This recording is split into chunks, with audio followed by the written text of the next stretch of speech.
We got our special guest. Yes. Welcome. Yes. Thank you for joining us again. Yeah, Yes. Heather Standing Boss Lady MMA.com herself. Submission Underground matchmaker. Yes. I can keep going on and on. But are you on SUG Island before we get any further? Where were we at? I'm better than SUG Island. Yeah, better than SUG Island. Because you just had 2 events in 10 days. So I thought they hold you hostage there for another one, start off the year. No. I got away from that island. My island has mimosas. So okay. Mimosas. There you go. Okay. You go. I like the sound of that. We don't serve that to the athletes. A well-deserved vacation after a quick turnaround, 10 days apart. We had 2 SUG. Yeah. You know, you have to have SUG 20 in 2020, right? I guess. That's what they told me. Whose brainchild was that? I think someone on Twitter. I don't know. Honestly, I don't. I asked Kevin on Wednesday. I keep wanting to think it was Sunday. It was a Wednesday. I said, "Did you know about this at the last show?" And he says, "No." He goes, "If I did, we wouldn't have torn down the cage." And I'm like, "Okay, that's fair." Right.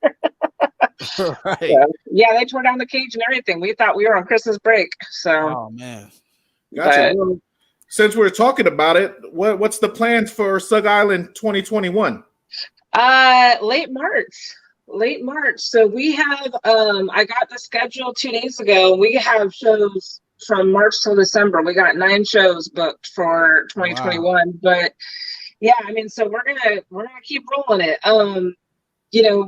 I said, are you sure it's late March? And he says, yeah. He goes, unless we get a phone call. And I'm like, well, I'm not answering that call next week. Like, no, I'm good. So yeah, we might do 10 shows. I mean, we did 10 shows this year. Wow. Which is crazy. We've never done, I mean, when you think about the fact that we're on SUG 20 and we started in 2016, I mean, we did a lot of shows this year, considering how they were dispersed out prior years. So yeah. So do you have any insight on who's going to be the main event on that first March card? I assume it will be Mason defending his title. We always have the champion on the card. But we've had a lot of UFC and Bellator people hit us up because obviously they've been seeing people on our show recently, and I think people just want to get paid right now. It's like with COVID, shows are less. And so I think people just want to get paid, and it's we're getting all sorts of requests. I mean, we've had a lot of requests for Bader, for a lot. We've had a lot of women actually contact us, and I think that's because of Jillian and because of Amanda and all of that going on. Pearl Gonzalez, obviously, we'd love to have her back. Oh man. But no, I don't have any direct info. People are asking for a Thug Nasty, and and I'm like, okay. She has an amazing I don't know. Name. That would be something. You never know. I didn't know we were gonna have Bader or Cerrone or any of that either. So hey, all of a sudden it happens. Fowler may quit working Bader, so I don't know.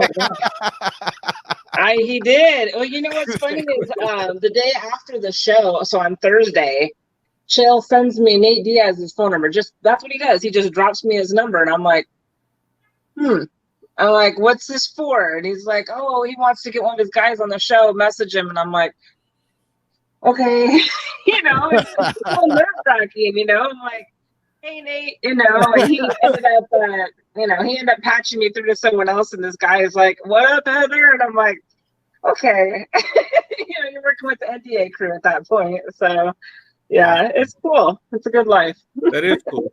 Since you are the matchmaker for SUG Underground, what is some advice that you would give some of these fighters that do want to get on there that aren't Nate Diaz or Cerrone?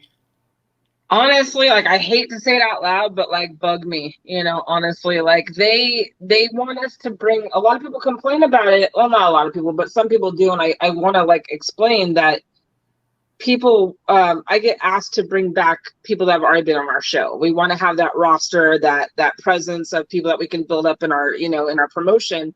And obviously we had a really good showing with that tournament that we did 5 shows ago, and we brought back a lot of those guys, and we plan to keep doing that. But have a good social media following, be active on social media. Some of these guys message me and they have like 75 followers on Instagram. They hate Facebook. And I'm like, well, not a lot of people care about Twitter. So, next, I mean, it's horrible, but so that is better following. What was that? So that is very important that they have a little bit of buzz and some absolutely. Yeah. I mean, have some personality. What's funny about it is that a lot of the guys that we end up putting on tend to be MMA jiu-jitsu crossover. And the reason that is because MMA fighters like more attention than jiu-jitsu people do. They do. And so MMA fighters, a lot of them know the game. A lot of them understand that, you have to be a personality, you have to be a presence. They've been trying to get Dana White to notice them. And so they're used to playing that game. Whereas jiu-jitsu, it's more kumbaya, and it's like, well, I just want to roll and train and stuff. Well, it's like, okay, cool, but that doesn't sell tickets, that doesn't sell pay-per-view, right.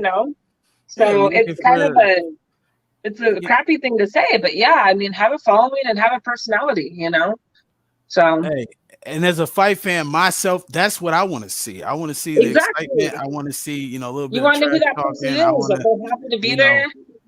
Spice up the competition for me, Yeah. Well, if Chael can talk about it and have a storyline, that's always a good day. So. Oh yeah. Yeah. And he really builds it up too. He really. He does. Yeah. Get you excited about these guys. I don't know how he does too. Well, since you brought him up, why don't you share us one of your favorite Uncle Chael stories that you have? Oh my gosh, SUG 2. And it was so funny. That's always going to be like my favorite one because it was so early in mine and his working relationship that I was still kind of learning who Uncle Chael was and his personality. And what I learned is he doesn't sleep ever. Wow. And what I've learned working for him is that I probably shouldn't sleep either. But no, it was like midnight back in, this would have been probably like August or July of 2016, right after our first show that we did. And he messages me and it's like midnight, and I'm like, I happened to be awake, so that worked out. But he messaged me and he's like, you won't believe who we have for Submission Underground 2. And I'm like, who? And it must have been like 20 questions later of like, who the fuck is it? And he spells out John Jones's name, just every text, J-O-N. I'm like, are you messing with me? It's like a little late and I'm a little tired. Are you messing with me? And he's like, no.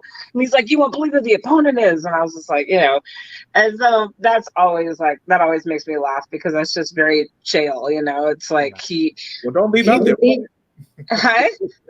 Don't leave out who the opponent was. He's just as big. None other. Dan Henderson. Yes.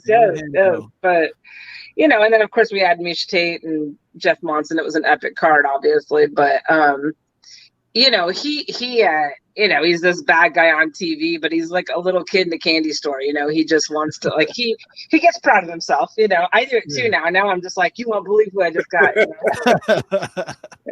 He's not as impressed with me, I don't think. It's funny that you brought that up because we know there's a underlining beef between Uncle Chael and John Jones. Well, at least on the internet. Yeah. To hear that he was that excited to get him on the show, how real is that beef? Is it more entertainment? Well, so I didn't really think there was a beef like back. This was, like I said, this was 2016, before some of John's indiscrepancies. And it was funny because they did a face-off right after the show, or in the cage, right after the main event. They got in each other's face, and we instantly sold a bunch of tickets to SUG 3, and people were pissed at us because that match didn't happen. And I don't remember why that match didn't happen, but Yeah, it's kind of interesting because Chael has never failed to take an opportunity since to talk about anything that John writes on Twitter. So I don't know if that match will ever happen. I don't know if it'll ever happen, but yeah, I'm not sure how real it is. I said I definitely would love to see that. Yeah, I mean, I don't know though. John's keeping John relevant. John's keeping Chael relevant. I don't know. John's getting kind of big though. I don't know. Is there any chance that we see Uncle Chael ever getting in Submission Underground himself? Yeah, no, there's definitely a chance. It was recently propositioned. I say recently, it was probably a few shows ago, but it was propositioned for him and Anderson Silva. Ooh. Yeah, that was on the table. Yeah, and I don't remember exactly why it didn't happen. I want to say it was on Silva's side, honestly. I mean, because obviously it's our promotion, so yeah, so that could potentially happen down the road. People ask for Chael all the time. I have people that message me that are, blue belts, like, give me Chael. Okay, sure, yes, I will. No, but it's very funny to me, the call outs that Chael gets. But yeah, I mean, we definitely could. I mean, he's open to it. We'll put it that way. He's open to it. Yeah, I was just wondering if he was open to it. And Anderson Silva seems to still want to be active, but he won't be fighting in the UFC anymore. So, well, there's that. There's that. Yeah. It's time for you to pick up that phone, Heather, and make that connection. You know what I mean?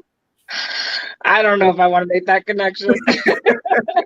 I don't know. It would be cool. It would be very cool, but I'm holding out for Tito. Okay. That's exactly what I was thinking. That's exactly what I was thinking. I don't think that'll happen. I don't think Tito will happen. John Jones will probably happen before Tito happens. Interesting. That's spicy. Well, we know you're actually trying to enjoy your vacation. We very much appreciate you joining us. You actually broke the cherry as our first guest on this, and now you're our first guest for 2021. Awesome. We're very appreciative of it. You joining us. And one last question: we just want to know what your dream matchups is for 2021 as a fight promoter. Gosh. Oh my gosh! Come on, man. It does not include Mike Perry. It does not. He just posted something recently, and I was rolling my eyes, and I was like, "Oh God, no!" I thought you were trying to be a corner man. What do you mean? Like, don't you have a baby due soon? Like, don't you? I don't know. I mean, everyone keeps yelling at us about Ryan Hall, so we obviously need to bring him in. I don't really. I like having people like Bader and, those kind of guys coming into the show, Pearl Gonzalez. I like seeing that UFC crossover, the Bellator crossover. I'd love to still get Derek Lewis in there. I don't care who it's with. I just want to meet him. That's selfish, but I just want to meet him. I did talk to him, so that was cool. But yeah, so I don't know. I honestly, Chael comes up with the wildest ideas and I just roll with it. So I don't even know what's exciting until it happens. All of a sudden, it's like, that's awesome. I mean, Cerrone and RDA, are you kidding? Twice? Are you kidding? It happened in 2020, Jay. That was awesome. Yeah, that's right. Anything's possible. Yeah. So. All right. Well, we'll let you go there. We appreciate it. Right. Thank you for joining us. Enjoy your vacation. Well deserved. All right. Thanks, guys. Later. Bye-bye.